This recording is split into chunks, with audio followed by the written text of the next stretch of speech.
بسم الله الرحمن الرحيم. باب حكم الأذنين في وضوء الصلاة.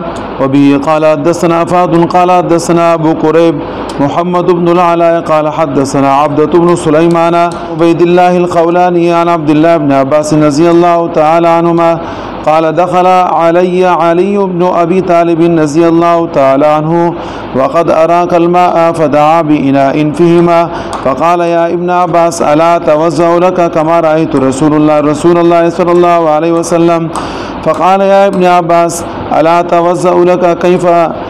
أتوضأ لك كما رأيت رسول الله صلى الله عليه وسلم يتوضأ قلت بلى فداك أبي وأمي فذكر حديثا طويلا فسك بهما وجهه ثم الثانية مثل ذلك ثم الثانية ثم الثالثة ثم ألقم إبهاميهما أقبل من أذنيه.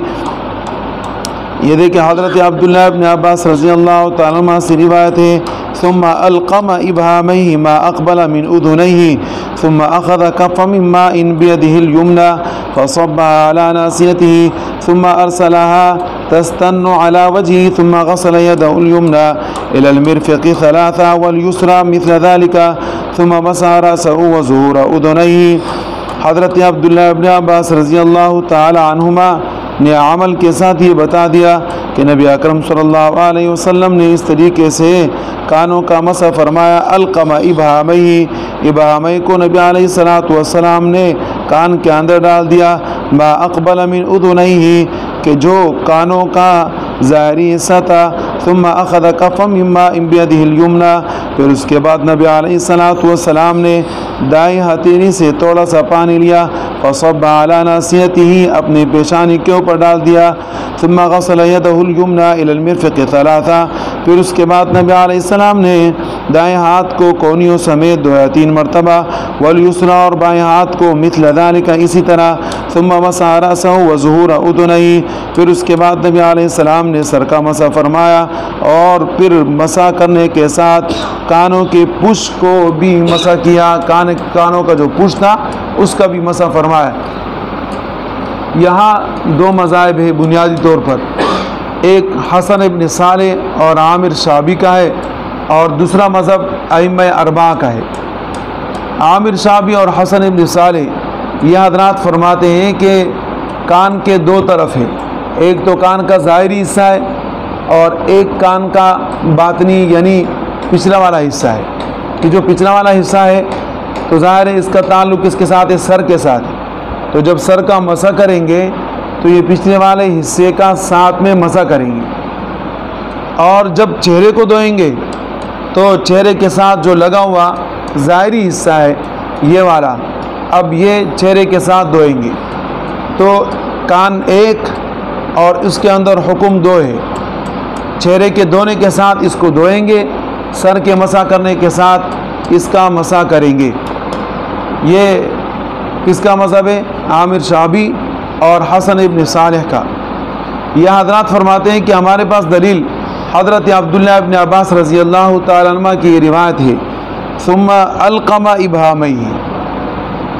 ہم اس کے متعلق یہ جواب دیتے ہیں کہ القم ابہامئی سے غسل مراد نہیں ہے جو آپ نے اس سے غسل کا استدلال کیا ہے, بلکہ القم ابہامئی کا معنی کیا ہے کہ انگلیوں کو کان کے اندر ڈال دیا. اب انگلیوں کا کان کے اندر ڈالنا وہ غسل کے لیے نہیں ہوتا بلکہ یہ مسح کے لیے ہوتا ہے.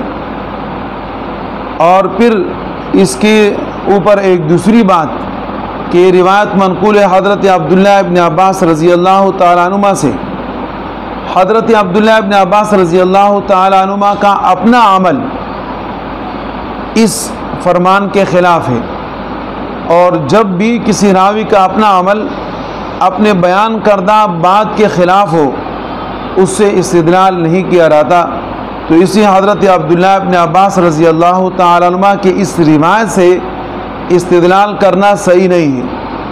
اسی کہا جاتا ہے کہ یہ حدیث اپنے الفاظ کے ساتھ تو ٹھیک ہے لیکن حکماً اس حدیث کے اوپر عمل کرنا منسوخ ہو چکا ہے. اب اس حدیث کے اوپر اس طرح کا کوئی عمل نہیں ہوگا. ائمہ اربعہ میں امام ابو حنیفہ, امام مالک, امام شافعی اور امام احمد یہ چاروں حضرات فرماتے ہیں کہ سر کے مسح کرنے کے ساتھ کانوں کا مسح کیا جائے گا۔ کان ایک ہے، اور جیسے باقی ارکان ہے تو ایسے یہ بھی کیا ہے، جیسے کہ باقی عضو ہے، اس طریقے سے کان بھی ایک عضو ہے، تو لہذا سر کے ساتھ اس کا مسح کیا جائے گا۔ تو کان کا مسح سر کے ساتھ کیا جائے گا۔ کس کے ساتھ کیا جائے گا؟ سر کے ساتھ۔ کس کا مسح؟ کان کا مسح۔ کون کہتے ہیں؟ ائمہ اربعہ۔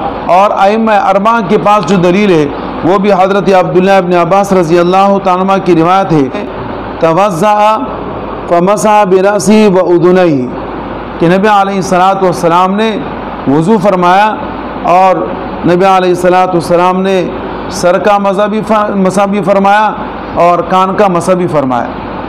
ائمہ اربعہ کے پاس دلیل کس کی روایت ہے؟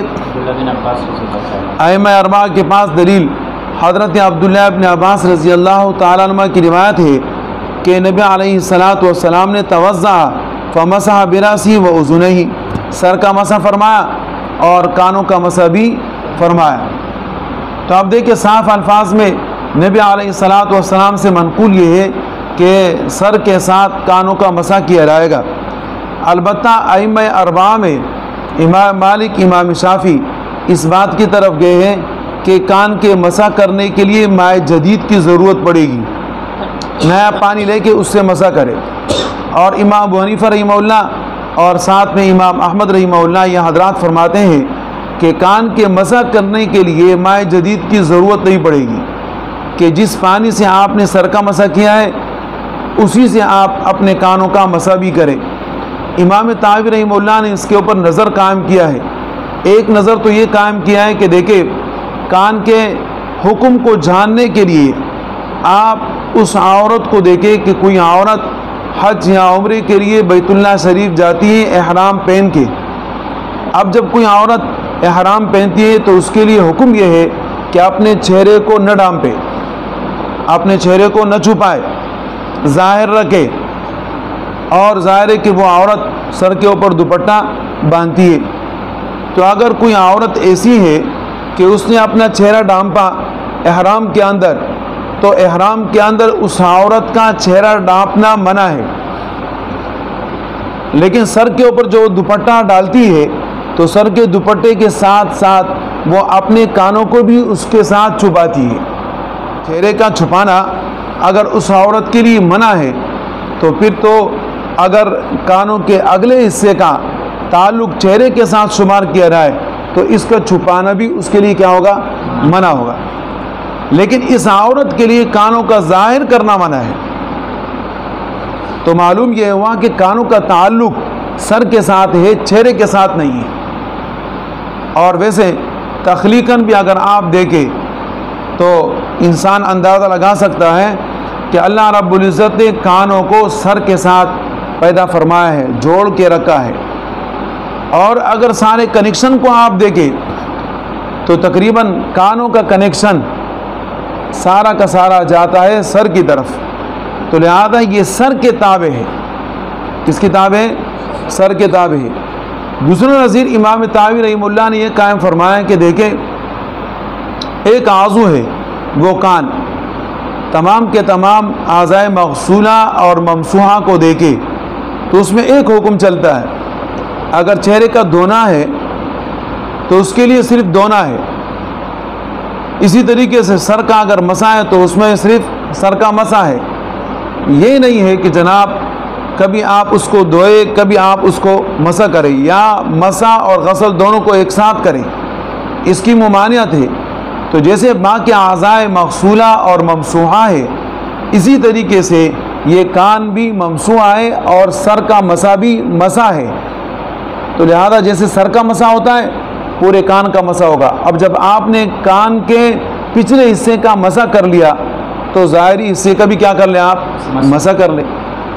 اس لیے کہ ایک کان ہے تو ایسا تو نہیں ہو سکتا کہ پچھلے کا آپ مسح کر لیں اور ظاہر کا آپ غسل کر لیں، نہیں، بلکہ دونوں کا آپ کیا کریں گے؟ مسح ہی کریں گے۔ اور